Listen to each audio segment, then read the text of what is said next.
हैं कि सरकार यहाँ पर अगर जनता की सुनवाई नहीं करेगी, उनकी आवाज को दबाएगी, तो उसके परिणाम खतरनाक होंगे।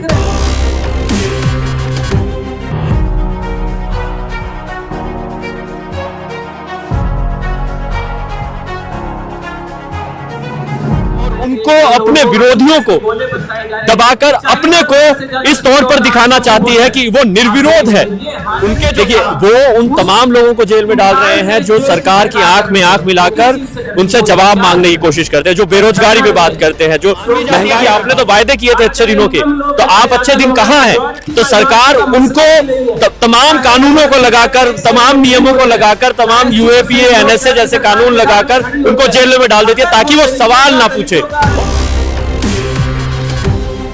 तो सरकार को विरोध पसंद नहीं है। उसकी नीतियों को अगर हम हाँ में हाँ मिलाएं, सुबह उठ के कहें जय मोदी जी और रात को सोते समय कहें जय मोदी जी, तो हम बहुत अच्छे होंगे। अधिक भ्रमित हो गई है, वो नहीं कर रही है क्योंकि वो अडानी अंबानी के मुनाफे के बनाए रखने के लिए इस तरह का शगुफा जनता में छोड़ती है। राम मंदिर, हिंदू मंदिर, मस्जिद का झगड़ा लेना है, हमें शिक्षा लेनी है, हमें स्वास्थ्य सुविधाएं लेनी है, हमें अच्छी सड़कें लेनी है, हमें अच्छा भविष्य लेना है। इस वक्त हम मौजूद हैं जंतर मंतर पे। आइए, यहाँ पे लोग प्रोटेस्ट कर रहे हैं, आइए जानने की कोशिश करते हैं इसके पीछे वजह क्या है।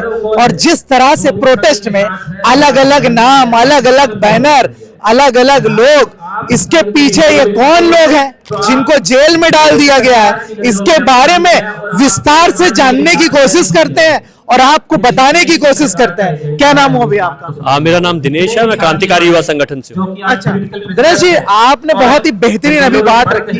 मैं जानना चाहता हूँ, आप मेरे ऑडियंस, इंडियन न्यूज 20 के जो ऑडियंस जो आप लोग को देख रहे हैं इस वक्त, उनको आप बताएं इस विस्तार से, क्योंकि सबके हाथ में एक अलग अलग बैनर है, एक अलग अलग नाम है, इसके पीछे वजह क्या है? देखिए, बैनर अलग हो सकते हैं, संगठन अलग हो सकते हैं, पर मुद्दा एक है। मुद्दा एक है कि मानवाधिकार जो है, और यहाँ पर मानवाधिकारों को खतरा है इस देश में। हम देख रहे हैं कि पीछे लंबे समय से जो सरकार है, जो सत्ता में मौजूद सरकार है, वो लगातार जो बोलने का हक है, जो लोगों के अपने अधिकार है, उनको बात कहने का हक जो है, उसको कुचला जा रहा है, उसको दमन किया जा रहा है। जब छात्र पढ़ने के लिए अपनी आवाज उठाता है तो उसके खिलाफ सरकार कानून लगाकर, उन पे कानूनी धाराएं लगाकर उनको जेल में डालने की कोशिश करती है। जब किसान बोलने की कोशिश करते हैं तो उन पे आंसू गैस के गोले छोड़े जाते हैं। जब आदिवासी जल जंगल जमीन की लूट के खिलाफ बोलते हैं तो उनको दमन का शिकार होना पड़ता है। जब महिलाएं बोलते हैं, दलित बोलते हैं, आदिवासी बोलते हैं, तो उनको तमाम तरीके के दमन का शिकार होना पड़ता है। और ये लगातार जो सरकार है, सत्ता में काबिज जो सरकार है, वो लगातार ये देखने में आया है कि उनको दबाने का काम करती है और उनको अपने विरोधियों को दबाकर अपने को इस तौर पर दिखाना चाहती है कि वो निर्विरोध है, उनके जो काम है वो अच्छे काम है। तो हम यहां से बताना चाह रहे हैं कि सरकार यहाँ पर अगर जनता की सुनवाई नहीं करेगी, उनकी आवाज को दबाएगी, तो उसके परिणाम खतरनाक होंगे। क्या लगता है इसके पीछे वजह क्या है जो इतने ढेर सारे स्टूडेंट को ही जेल में डाल दिया जा रहा है? देखिए, वो उन तमाम लोगों को जेल में डाल रहे हैं जो सरकार की आंख में आंख मिलाकर उनसे जवाब मांगने की कोशिश करते हैं, जो बेरोजगारी पे बात करते हैं, जो महंगाई पे बात करते हैं, जो पढ़ाई के लिए बात करते हैं, जो बीमारी पे बात करते हैं कि अस्पताल क्यों नहीं है। तो सरकार इन मुद्दों पर हमें सहूलियतें नहीं दे रही है, सुविधाएं नहीं दे रही है। और जब ये मांगी जाती है कि आपने तो वायदे किए थे अच्छे दिनों के, तो आप अच्छे दिन कहां हैं? तो सरकार उनको तमाम कानूनों को लगाकर, तमाम नियमों को लगाकर, तमाम यूएपीए, एनएसए जैसे कानून लगाकर उनको जेल में डाल देती है ताकि वो सवाल ना पूछे। और अगर कोई सवाल नहीं पूछेगा तो सरकार से कोई पूछने वाला ही नहीं होगा, तो सरकार अपने जिसको कहते हैं मस्त मौला ढंग से चलती रहेगी। तो सरकार को विरोध पसंद नहीं है। उसकी नीतियों को अगर हम हाँ में हाँ मिलाएं, सुबह उठ के कहें जय मोदी जी और रात को सोते समय कहें जय मोदी जी, तो हम बहुत अच्छे होंगे। पर अगर हमने कहा कि मोदी जी आपने ये 2 करोड़ रोजगार का वादा किया था, कहां है? आपने 15 लाख रुपए का वादा किया था, कहां है? आपने बेरोजगारी खत्म करने का वादा किया था, कहां है? आपने काला धन वापस आएगा इसका वादा किया था, वो कहां है? तो इसके बाद आप अगर ये सवाल करेंगे तो सरकार को इसमें दिक्कत होगी जवाब देने में। तो इसलिए हम वो सवाल ना पूछने वाले कोई बचे, इसलिए उनको जेलों में डाल दिया जाए। लेकिन आपको न्यायालय पे तो भरोसा है ना? देखिए, न्यायालय पे भरोसा है, करोड़ों केस हैं, एक केस और चढ़ जाएगा तो आप उन करोड़ लोगों में एक और लोग होंगे जो तारीखों के इर्द गिर्द घूमते रहेंगे। पहली बात है कि क्या अगर सरकार सत्ता में आई है तो क्या उसको ऐसे अधिकार मिल गए कि वो किसी को भी मन चाहे जब चाहे जेल में डाल दे? क्या ये हम अंग्रेजों की गुलामी में जी रहे हैं? क्या ये हम आज भी किसी के गुलाम हैं? अगर हम आजाद मुल्क में हैं, अगर हम आजाद हैं तो हमें अपनी बात कहने का अधिकार है। अगर मुझे कोई परेशानी है तो मेरी बात को राज्य सरकार को सुनना होगा। ये आजादी का मतलब है कि अब ताकि वो सुनकर मेरी बात को समस्या को दूर करे। पर अगर सरकार सुनने को ही तैयार नहीं है, जब भी जंतर मंतर में प्रोटेस्ट की बात होती है तो पुलिस कहती है कि नहीं कर सकते।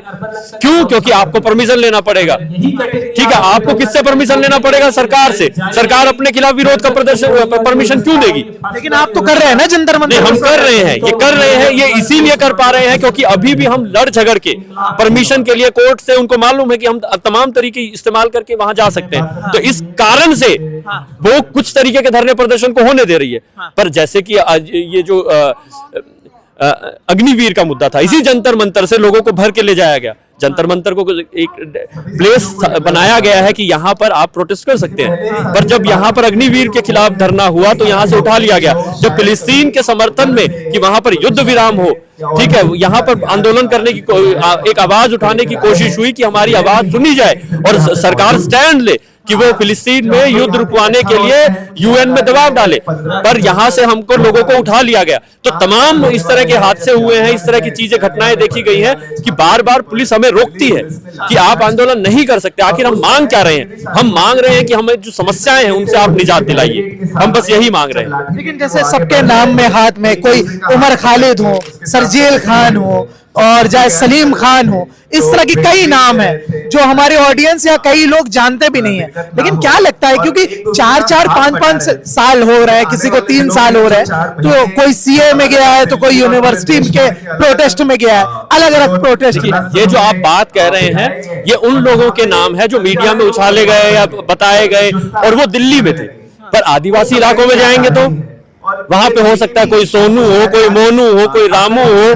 किसान आंदोलन में जाएंगे तो कोई लखविंदर होगा, कोई परविंदर होगा, कोई दिलजीत होगा। तो हम कह रहे हैं कि सरकार रिप्रेशन कर रही है, इस रिप्रेशन को आप खत्म करें, यानी आप रिप्रेशन रोकें और जनता की बातों को सुने, नहीं तो जनता आपको बदल देगी। यानी जनता जब सड़कों पे आएगी अपने अधिकारों के लिए तो सरकार को दिक्कत होगा। हम कह रहे हैं कि अभी जो लोग जब बात करना चाह रहे हैं, अपनी समस्याएं सुनाना चाह रहे हैं, तो उन समस्याओं को आप दूर करें, क्योंकि आप राज्य में हैं, सत्ता में हैं, आपका काम है जनता के लिए हक में काम करना।